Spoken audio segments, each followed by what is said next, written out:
Joining us this morning, Anya Kane and Kevin Greenlee, podcast hosts of the Murder Sheet podcast. They have been following this case since the very beginning. To you. What's up, guys? True Crime King here, back again. Man, I keep working, don't I? Just kidding. But, yeah. So, I was doing some research, right? Looks like the defense in the Delphi trial, they want to stall it. So, what, does Richard Allen want a deal or something? Keegan Kline want a deal? I don't know. These Murder Sheet guys are about to talk about it. Hit that like and subscribe button, and let's go. You both, thank you. What are the defense attorneys for Richard Allen asking for at this point? What are they saying they don't have that they're not ready for trial?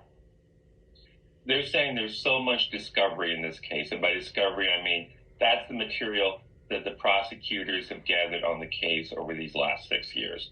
There's so much information on this case that they're still in the process of receiving.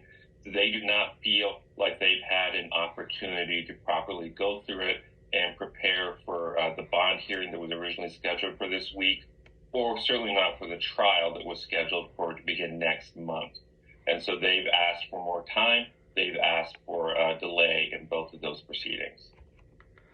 Okay. Well, I mean, I get this is going to be the biggest case in Delphi history. It's going to be a huge case, right? But at some point, you're going to have to put a limit on it, right? You can't just say, yeah, take 5 years, and if you're not done after that, we'll give you another 5, You gotta at some point set a date and say, listen, you guys have 2 years. That's the date. Yeah, we're going with what you got by the date. You know what I mean? But yeah, I don't mind them giving them some leeway here. And Anya, how are prosecutors responding to that? Well, it's quite interesting. At the last hearing we attended and reported on, the judge and prosecutor Nick McClelland were actually sort of trading a bit of a laugh about, March being a very ambitious timeline, basically, for the trial to go on. So it seems like actually prosecution, the judge, and the defense are likely on the same page that March is too early for the trial. And so we don't really see there being a lot of arguing about ensuring that it goes in March.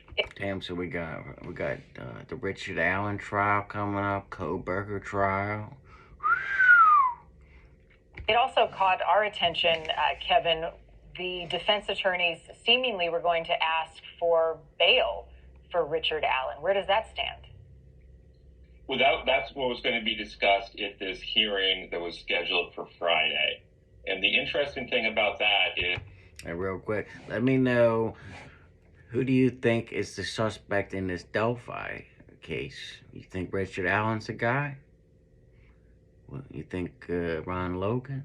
You think Keegan Kline and his father got something to do with it? Let me know. If I get enough comments, I'll do another video.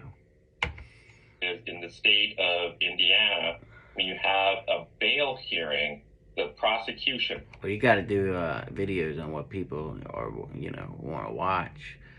I can't keep doing videos if no one's going to watch them, right? The state is obligated to put forward So let me know what you guys like to watch. Information explaining why, no, we think this person deserves to be kept in jail at this time. And so that means that these bail hearings, we would expect to have an investigator in the case come forth and offer up evidence beyond what we've already heard in the PCA.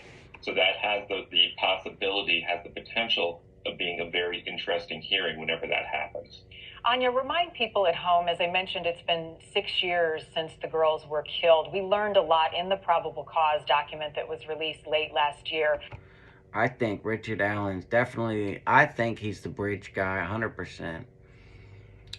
And I also believe that Keegan or Anthony was with him, either waiting in the car or somewhere around there with him. That's what I think. Of the evidence prosecutors say they have that led them to Richard Allen. Absolutely. There's kind of a couple of prongs of that evidence, essentially, as described in the PCA. you have investigators noting that an unspent bullet was found between the bodies of the two girls. And basically, this round was not fired from a gun, but it was ejected essentially from a gun. And the investigators said that basically the markings on that bullet matched that of Richard Allen's gun.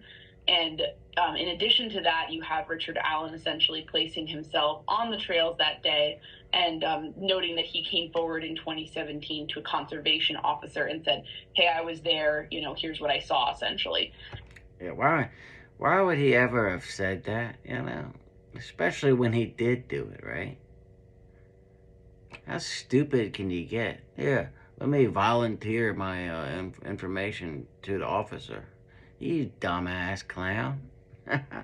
That's why he's in. It's probably why he's in jail. Why they caught him, right?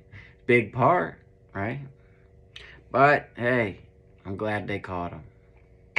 And then basically the PCA details a number of different witnesses who said they saw someone meeting Richard Allen's description and clothing that day. I mean, he's innocent until proven guilty. I mean, he's still a piece of shit. He's got child porn and shit at his house, so I can feel how I want about him. I'm sorry. On the trails as well. So you have a couple of different avenues that prosecutors seem to be essentially pointing at Richard Allen with.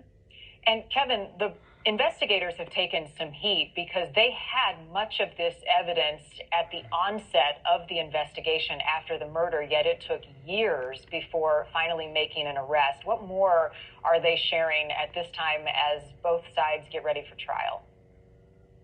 Yeah, basically what happened is that Richard Allen himself came forward and told law enforcement that he was at the scene of the crime, basically. And he told them this in 2017, shortly after the murders happened.